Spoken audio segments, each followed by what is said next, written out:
website, bookmark it. Meeting's being recorded. That's great. But yeah, check out the website. Tim, I'm showing your slides, just so you know. I've got your slides. Oh, great. Showing them on the screen. So just let me know when you want to go to the next one.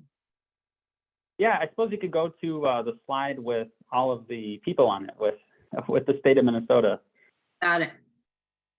And that basically shows some of the faces to our labor market information office.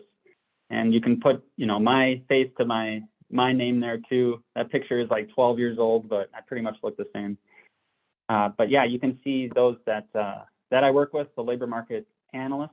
So you can reach out to us anytime. I think that's the biggest takeaway of my presentation here today on labor market trends, in that if you don't want to dig into the data yourselves, or if you aren't understanding what's happening with Minnesota's labor market, we're here to help out. So you can reach out to us anytime with the little questions, with the big questions. If you're having trouble using or navigating to our tools, or if you want to reach out to other state departments or other resources within DEED, such as Career Force or the Veterans Employment Specialists, learning about some of those resources that are there for veterans. So we're here to help out with any of the data, and then being a kind of a relay for contact information too. So if you go to the next 2 slides from this one, I've got some transition slides in this slide deck. There's a slide that shows unemployment rates in the state of Minnesota. So I think I'll just dig right into it, and then we'll have some time at the end for questions.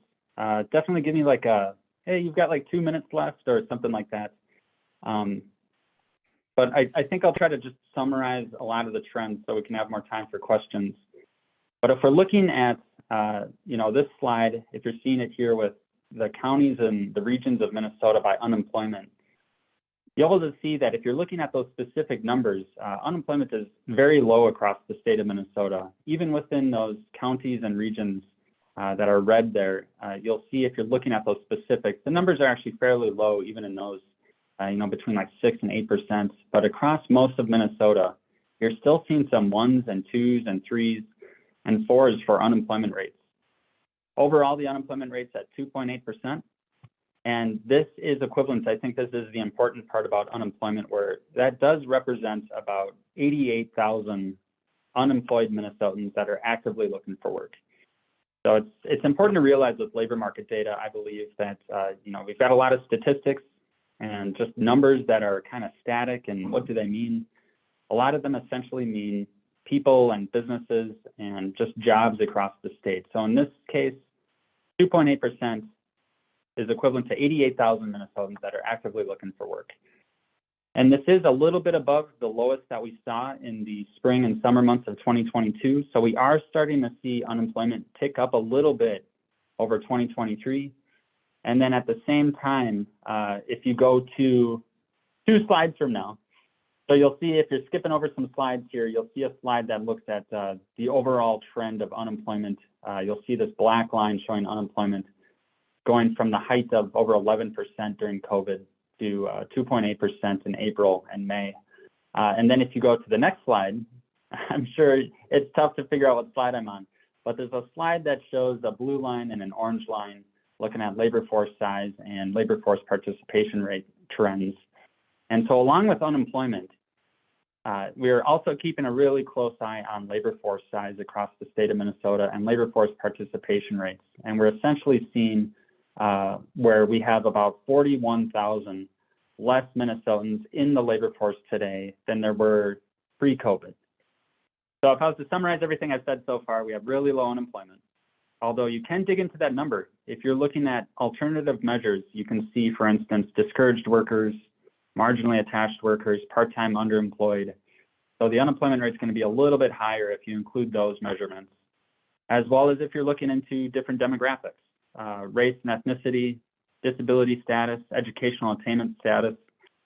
So there's a lot to the unemployment rate and a lot of other labor market data when you're starting to dig into demographics. And it's important to just keep an eye on short-term trends and long-term trends, because you'll get a more complete story for these trends, what's happening in the state and your local area, if you're looking at those 2 pictures, short and long-term trends.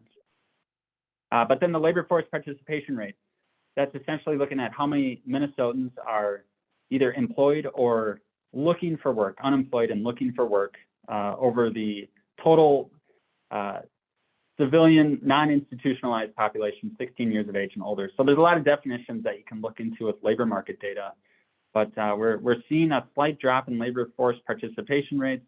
A lot of this has to do with the aging of the population, the baby boomer generation, the large generation that's moving into retirement age. And so we're seeing a lot of retirements happening. We're seeing a lot of, if I was to summarize this too, we're just seeing a lot of motion in the labor market. And that could be, again, with baby boomers retiring. It could be with younger workers, 18 to 25, kind of the college-aged year workers that are switching between jobs a lot. It could be between single parents that are looking for resources and assistance in this challenging labor market where we do have a lot of job postings. If you go to the next slide, it's titled at the top, Minnesota job vacancies. It's slide 8. And you can see that we have about 185,000 job vacancies in the state of Minnesota. So there's a lot of job vacancies. But the next few slides talk about the characteristics of those vacancies. And if I was to summarize these, it's essentially that, 2/3 of the 185,000 job vacancies, for instance, require a high school diploma or no formal education. And we all probably know it, but the data also shows on slide 9, where you're looking at the title of that slide, Minnesota job vacancy characteristics. And you see this chart on the right, and it looks at that correlation between higher wages and higher educational attainment. So it's still a challenging labor market despite the high number of job postings where those unemployed persons that are looking for those work opportunities still having to put in a lot of effort and time and energy to find that right job for them, whether it's in the right industry sector, whether it's with the right educational attainment requirements or skill sets that employers are looking for versus the skill sets that the individuals have. And so there's still a lot of challenges, including with the availability and affordability of housing, the availability and affordability of childcare, as well as transportation. So there's definitely, despite what a lot of people are drawn to with our current labor market, where we have low unemployment and a high number of job openings, essentially a very tight labor market, it still can be a challenging labor market for a lot of individuals across the state. I think the pro for a lot of veterans that are listening in here is that you're getting these skill sets when you're in the military, and it could be a challenge trying to figure out how can we get these skill sets to transfer on over to these jobs that are in demand. So, for example, if you go to slide 11, it's a pretty big table.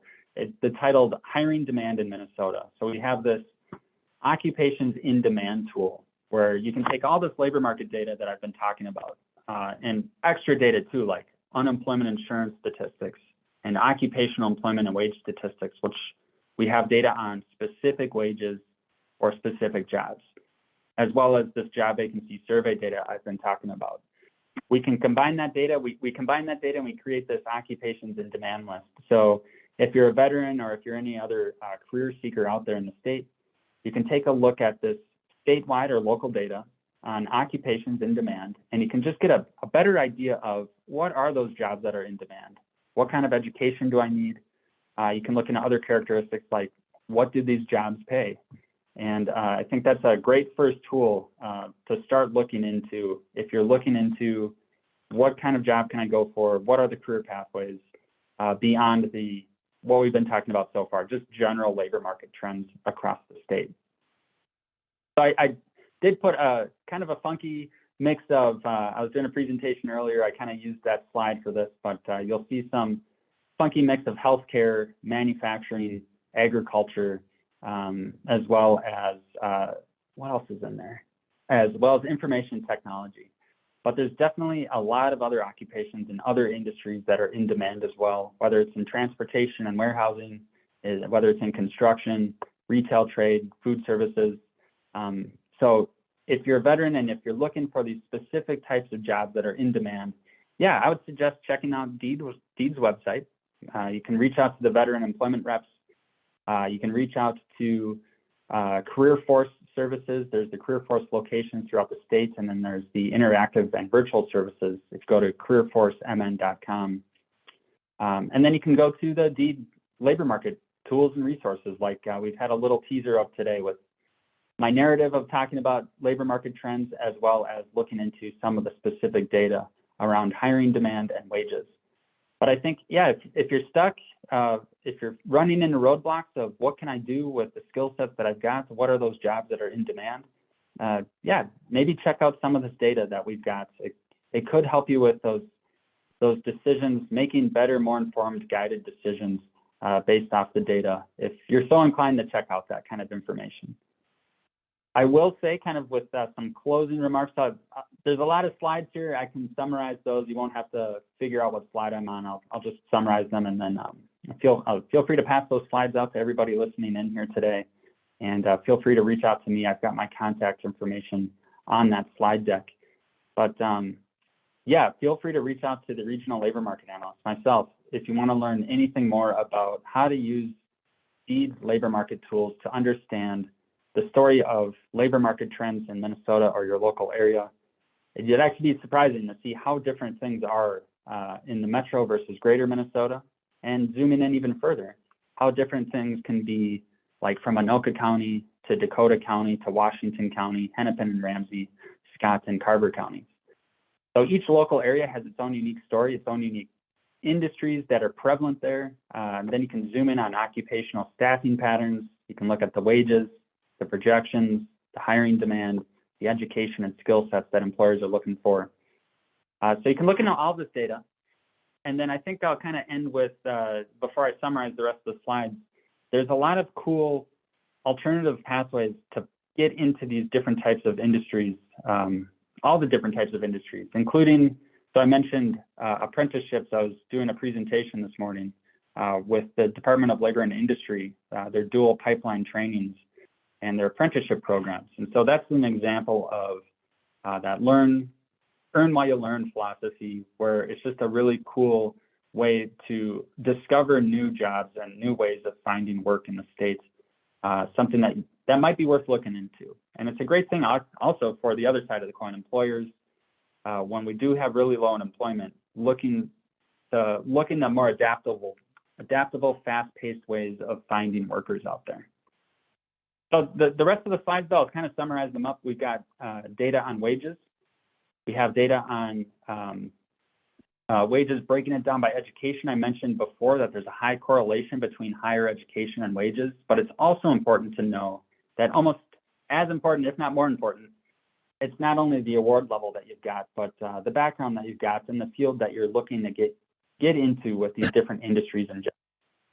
So yeah, like if you've got a high school diploma, or if you are going for a vocational board or an associate degree, there's a lot of different fields and areas where you can have a wage that's at or above somebody with a bachelor's degree. And I commonly talk about myself because I got a history degree, and it's a tough labor market for those with history degrees. So yeah, take a look through our tools, our resources. We've got some information on specific jobs. We have information on specific industry sectors, demographics, and just job mobility in the post-COVID labor market. Things like remote work and telework and flexible work schedules that are changing rapidly in the post-COVID labor market.